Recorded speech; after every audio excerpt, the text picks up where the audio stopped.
सर्वदा.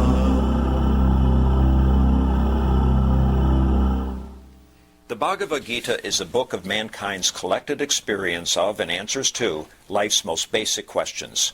Who I am, from where do I come, what is my purpose and destiny, and most practically, how do I find happiness? These podcasts originate in the lectures of Neil Bhatt, a disciple of Swami Chinmayananda. They are presented here in 20 to 30-minute segments, each covering 3 of the Gita's 701 verses. Welcome to Gita Wisdom for Daily Living. We had been discussing chapter 1, Arjuna Vishada Yoga, Yoga of Arjuna's grief. As we had discussed before, that this is a chapter which gives us the context for the dialogue between Arjuna and Krishna. We have seen that Bhagavad Gita is part of the Prasthanatrayi, one of the 3 legs of our philosophy, the Upanishads, Brahma Sutra, and Bhagavad Gita. Bhagavad Gita has a unique place, as we have discussed, that it is not only a Shruti because it reveals the Brahma Vidya, but it is also applicable for a day-to-day living, a social order. Therefore, it is also considered Smriti. So, in that context, we are seeing this chapter 1 as the study in comparison of how different people react to the same situation. So we started this Bhagavad Gita with Dhritarashtra's query to Sanjaya. What's happening at the battlefield? Dharmakshetra, Kurukshetra. Mamakaha Pandavasya. The very first thing we notice is how Dhritarashtra is thinking. This world is divided into mine and yours. Mine and rest of the world. Mamakaha, mine and Pandavas. So this is the one issue which we deal with in philosophy, that in our Advait philosophy, the root cause of all our problems is the duality. This duality which I have is I as an island by myself, and then world is out there, creates this friction between I and the world. So the very first indication, the first word is where we stand in this. So we are in the Dhritarashtra Sthiti. We see this world as I, mine, and rest. And then, as we further go into the chapter, we see Sanjaya's narration. Sanjaya starts his narration with what is Duryodhana doing. So we are seeing now the world from Duryodhana's perspective. Same situation, the 2 armies are facing each other, war is about to be started, we all know the background of why they are there. Very elaborately the Mahabharata describes what happened before we came to this point of 2 armies facing each other.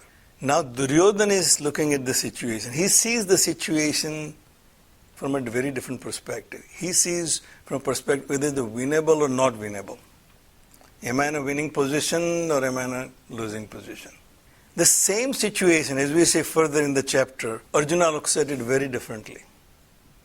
He looks at it as whether it is right or wrong to be here. So it gives us various perspectives how we look at our lives. When we face any situation, depending on my own mental condition, we look at the situation that way. Swami used to say, the scriptures are nothing but the mirror of our mind. Every time we read the scriptures, we see our own reflection in it. So, we have seen that Sanjay first says that, looking at the Pandava's army, Raja Duryodhana went to Drona and told him thus. And then he described what he told Drona. First of all, as we know, the commander-in-chief on Kaurava's side was Bhishma. Pandava's side was Drishtadyumna, Drupada's son. So if Duryodhana had to go to anybody, if he had any question, doubt or explanation, he should have gone to Bhishma and said, let's make sure that we are in a winning position. But instead of that, he goes to Drona, who was his teacher.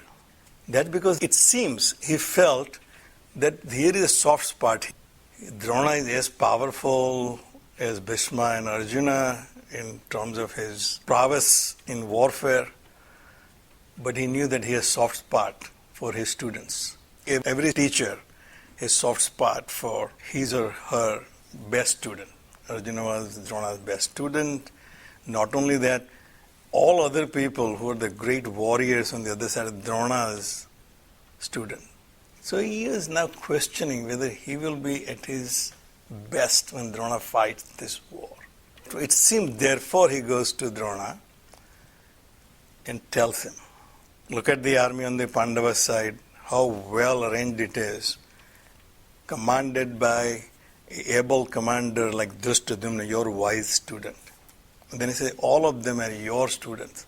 So be careful, they know as much as you know, or you are the one who trained them.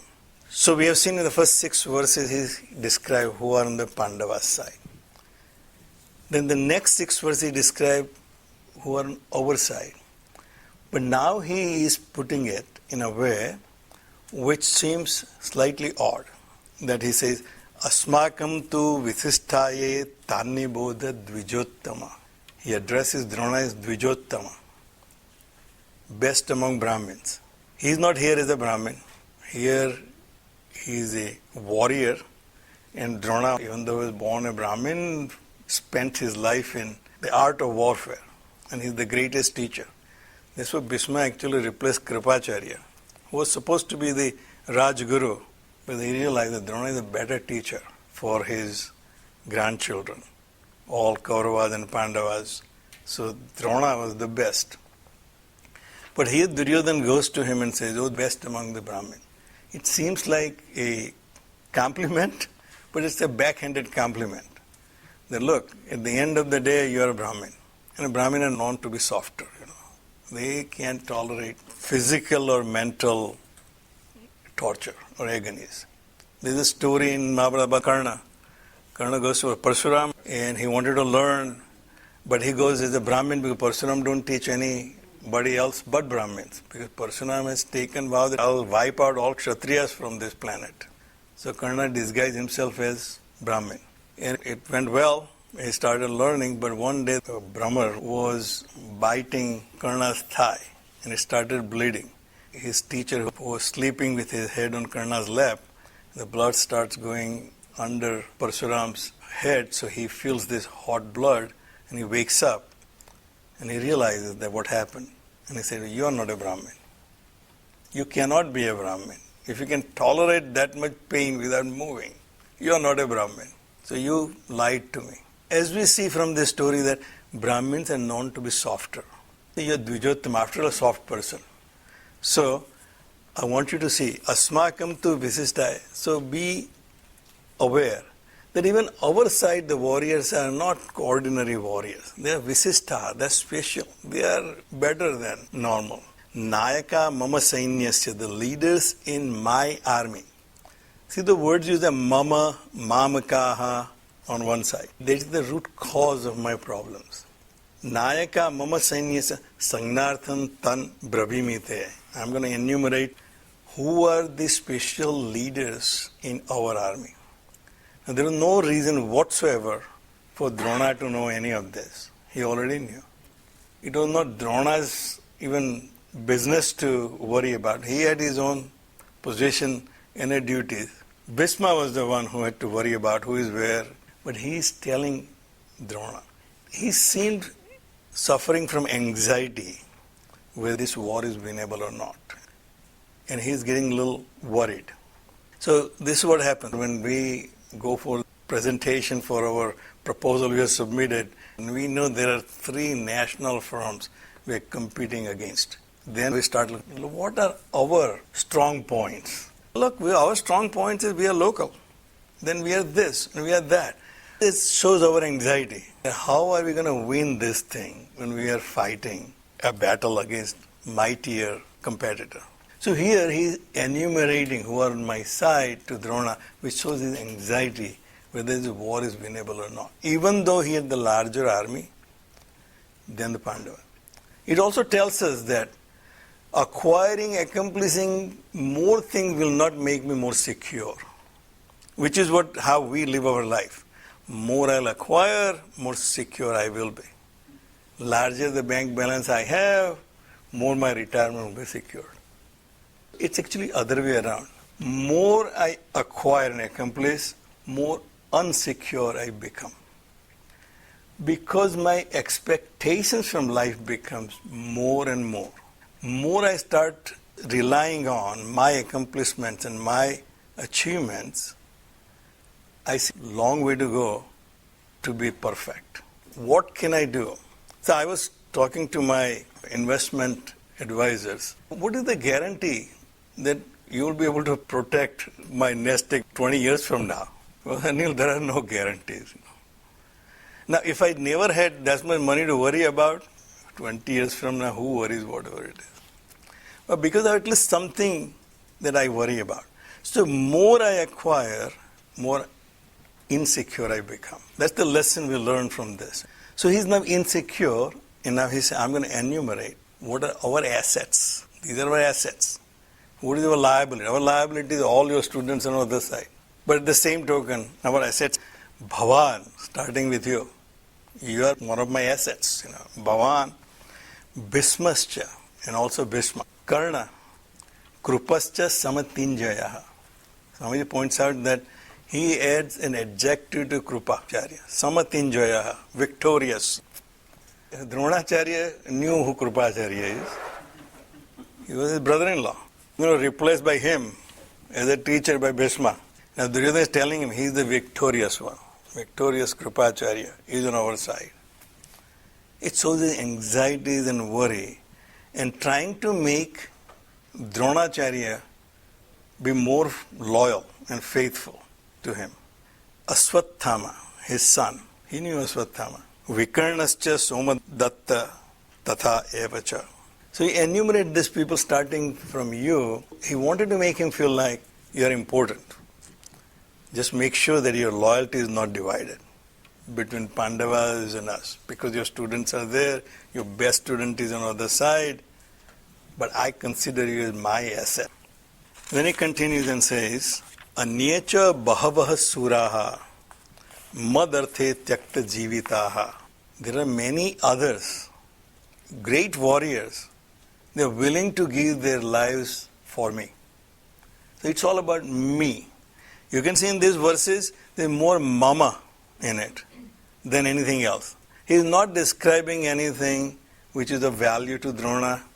He is not describing any strategy. Let's make sure that we all understood what our game plan is. But he's just simply saying, look how we are in a better situation because I am at the center of this and everybody is fighting for me. They are ready to give their lives for me. Nana Sastra Prahananaha Sarve Yuddha Visharadaha. They're all expert in weapons of various kinds and missiles. Something which you throw is a Prahananaha.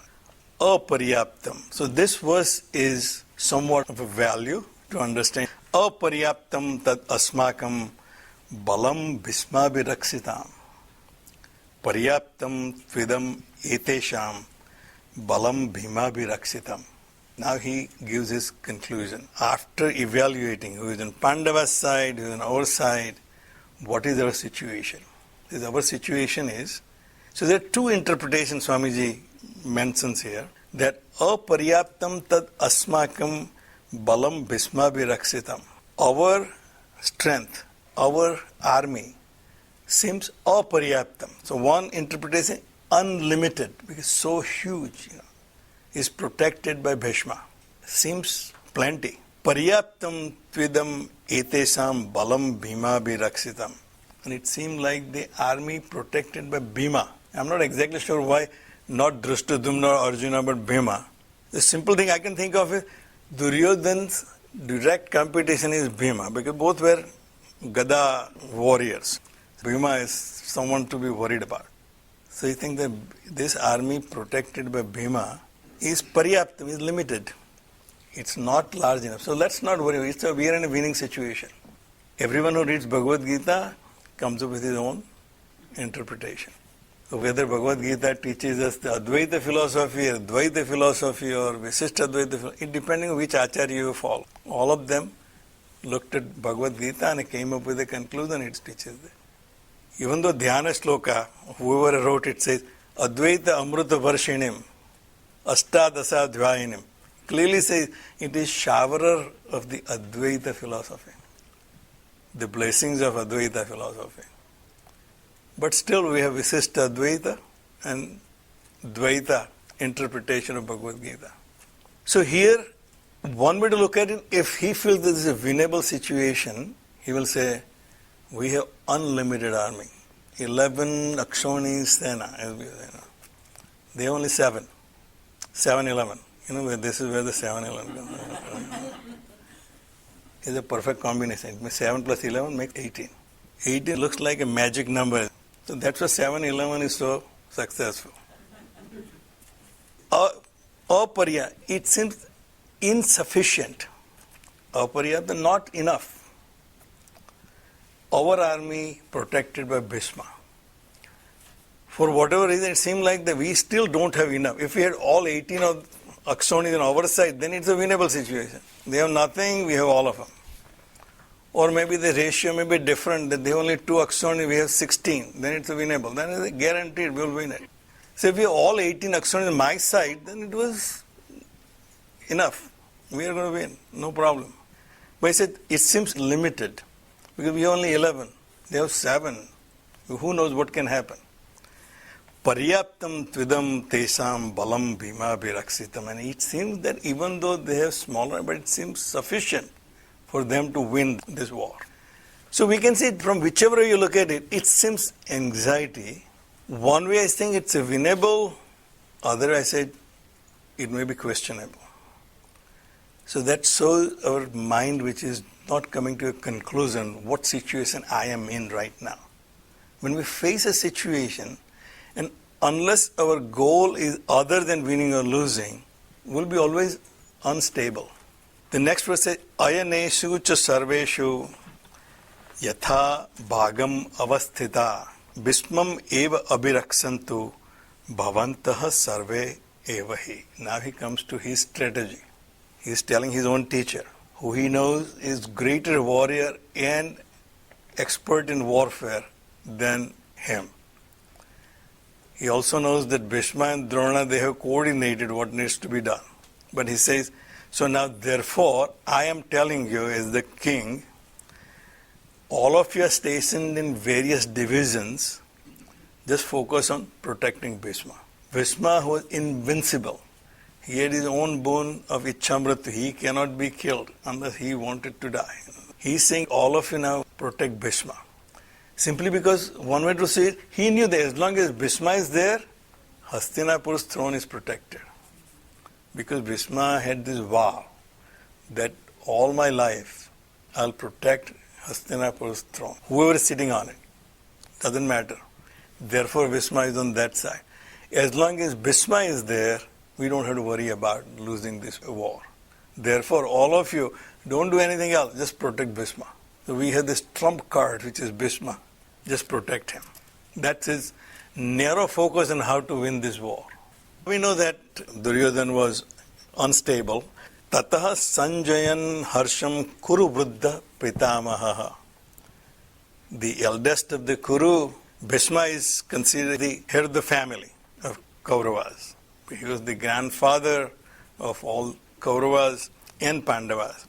Swamiji, in his footnote, says there was another person who was actually older than Bhishma, Santanu's younger brother, Bahalika. But he is not mentioned here because Bhishma is the head of the family. And he was basically managing the family. So therefore, Kuru Vruddha, eldest of Kauravas, Pitama, he is also grandfather of all the children.